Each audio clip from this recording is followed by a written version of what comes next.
Today we'll talk about the last two stanzas of the poem The Darkling Thrush.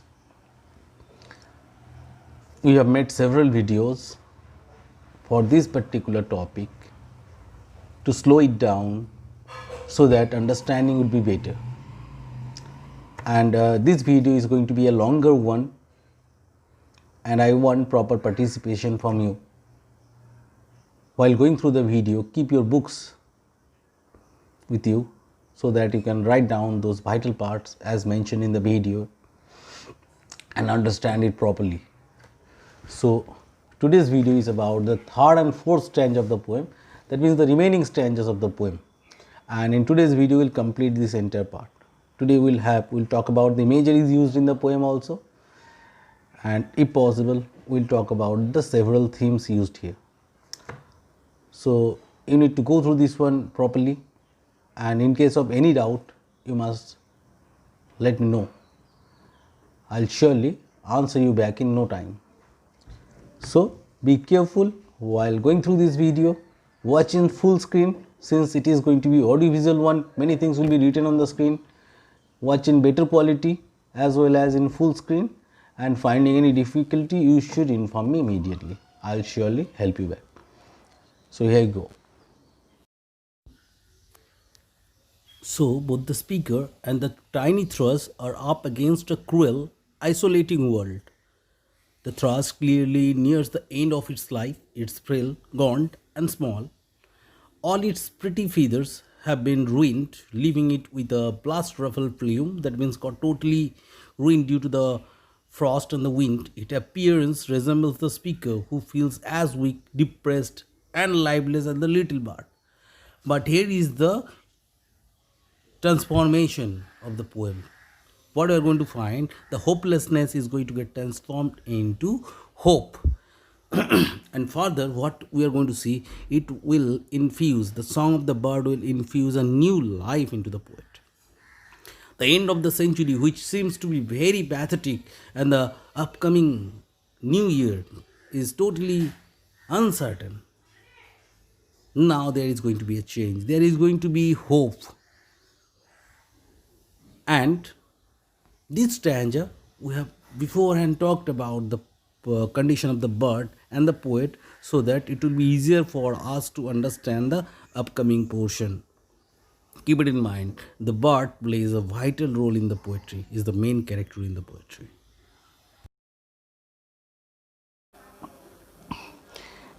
Then in the third stanza, the poem arrives at its climax as we are introduced to a fragile and vulnerable against the cold little thrush bird, and its contrasting yet powerful cry of joy. The tone of the poem in this instance is one of disbelief and surprise amazement as derived from the line. So what we are going to have here, the thrush bird we are going to get in the third stanza is very weak. It is common song, but very weak, very old as well as thin. But keep it in mind, he is not dead, and it introduces a new life into the poet. He is also in the same condition like the thrush, but the thrush has introduced a new life inside him with his song. Here we go.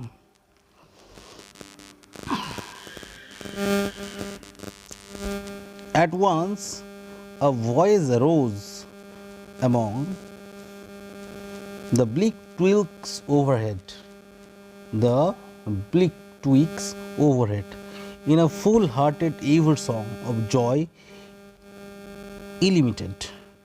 Now all the word meanings are provided here. At once means all of a sudden.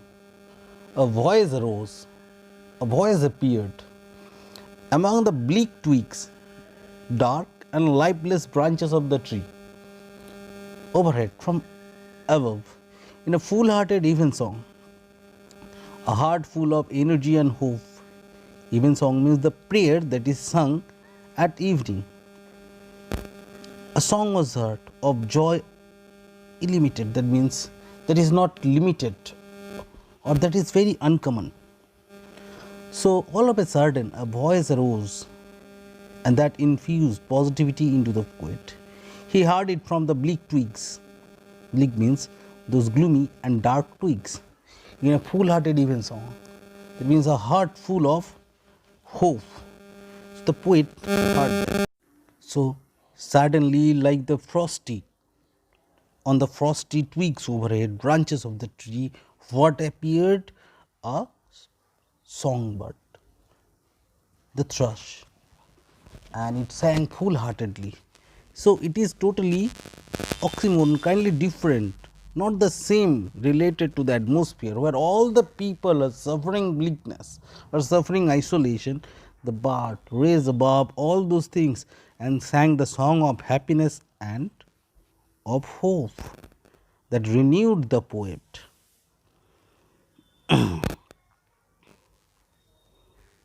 An aged thrush, frail, gaunt, and small, in blush beautiful plume, had chosen thus to fling his soul upon the growing gloom. So, what was that sang the song? An aged thrush, a common bird, frail, very weak, gaunt, and small. So, here age means old, frail means weak, gaunt means thin, and small means small in size. In blushed beautiful plume, in shaken feather, the feather was not decorated, means it is shaken due to the weather, had chosen thus to fling his soul. Here, fling his soul means to enjoy his soul, that means to enjoy his life upon the growing gloom, in the growing darkness, on the last day of the year. So, the appearance does not arouse any hope, but reality is what? The bird is full of hope. He is struggling in this winter, but the struggle did not kill his hope. Instead, he is ready to survive and seeing his soul out in order to be a light in that gloominess.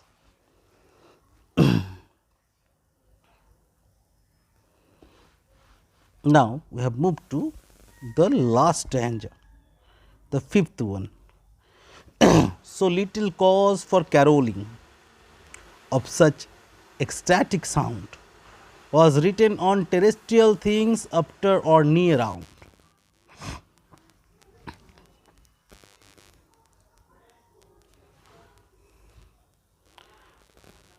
So little cause means there is no reason. In such pathetic situation, there is no reason for caroling. Caroling means singing the carol for the Christmas of such ecstatic sound, of such delightful sound was written on terrestrial thing. That means on the earth that is far or near around. So no one knows what inspired the Darkling Thrush singing, what inspired him to sing that song in such hopeless condition. The poet cannot think of any earthly event or earthly reason or cause which is near or far that could be responsible to influence that bird to sing the song. So, in such bleak and bitter situation, the poet finds it very surprising that a weak, old, frail, and little thrush bird, who is totally shaken by the weather, is singing a song of love and joy and hope, just like singing the Christmas carol.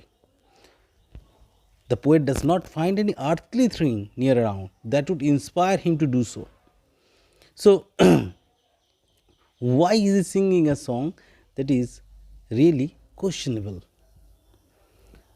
So, here you can understand the thrush not only infuses life into poet, but to the entire surrounding, to the gloominess and to the winter, and welcomes a new year. Now we have come to the last four lines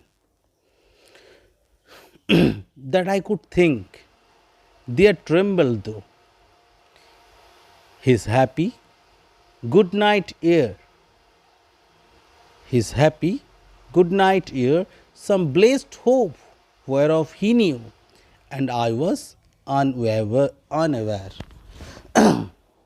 Tremble means shaky. Good night air means to farewell someone or say good night. Keep it in mind, this is the last day, last night of the last year, even the end of this century, 19th century, and what will start? The 20th century. The thrush song is very special, and poet is very surprised about the voice and the hope that the tone of the bird contains. There are no straight answer. No straight answer. Whether he is singing the song, whether he is singing the song of farewell, good night here means farewell, or or is he singing a song of hope? Is he thanking, showing his gratitude to the last year, or is he welcoming the new year with heart full of hope? It is very unknown to the poet. So whereof he know you, he means the bird knows that one. What is the reason behind his song, or whether it is song of hope or singing thank you to the last year. Poet is unaware. Who knows that one? Only the bird knows that one. So here ends the poem. We can see the last two stanzas are totally different, and it's changed the entire scenario of this poem. So here we will go through the imageries. The frost. This is important not only because it shows us the poem is set in winter, but because it contributes to the tone. Sepia grey refers to ghost. So basically we are getting an idea of the predominant color of the setting, the weather condition, season, and the fact that there is something ominous going on, that means negative going on. So that is the first image. You know what is imagery? Imageries are related to imaginations. Okay, these are the symbolic word pictures. When 2, 3 symbols are added, that forms imagery. Next, the vine stems. The comparison to strings of broken lyre is not this poem just because it sounds cool. Lyres were traditionally associated with lyric poetry or song.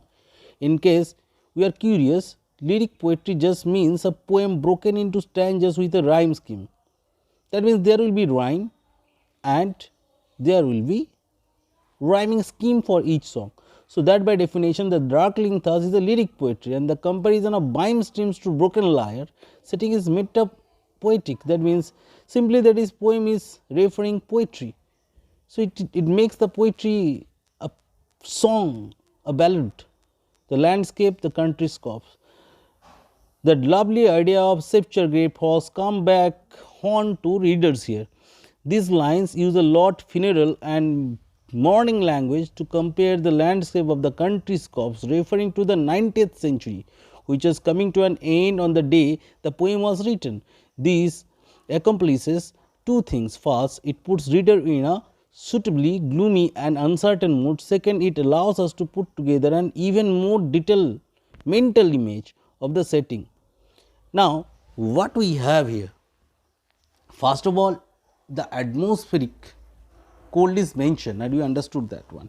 And further we have seen the atmospheric cold and gloominess and negativity that entered inside each and every human being alive in that landscape. So this is second imagery. The thrush. Even if you don't know what is thrush is specifically, the poem makes it pretty clear that it is a bird, and its particular bird seems to have had it pretty rough. He is described as aged, frail, gaunt and small, and literally has his feather ruffled because of the wind, rough and flame. That means due to wind it got totally spoiled, it is not decorated.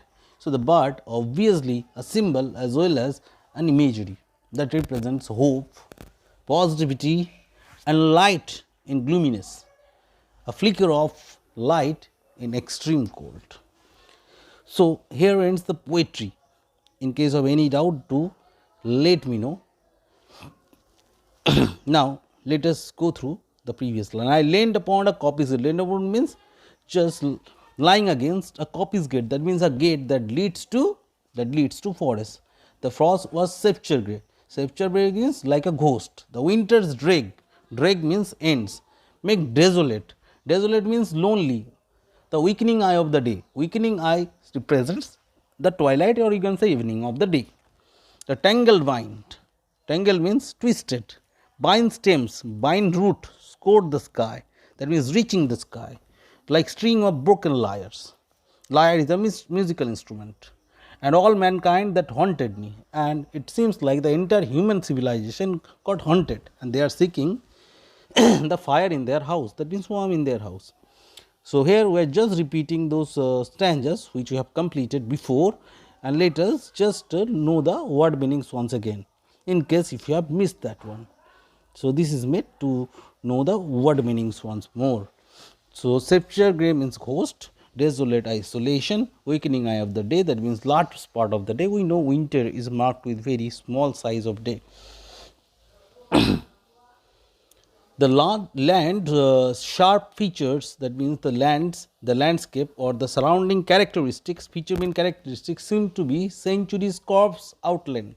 That means the centuries dead body is lying outside. So, the outside is compared to the dead body of the century, very gloomy, silent. His crypt, the cloudy canopy, his means the 19th century, end of 19th century. Crypt means tomb, the cloudy canopy, that means covered by the cloud, canopy means cover. The wind is death lament, the wind is singing or crying over the death of the century.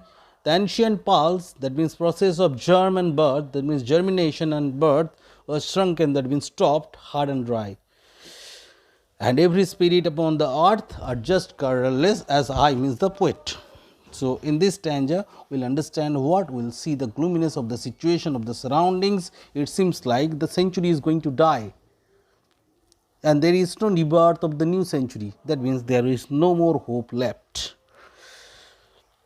So, in these two stanzas, if you find any difficulty, do let me know. It is a long video, but meaningful one. Thank you very much. Go through this video.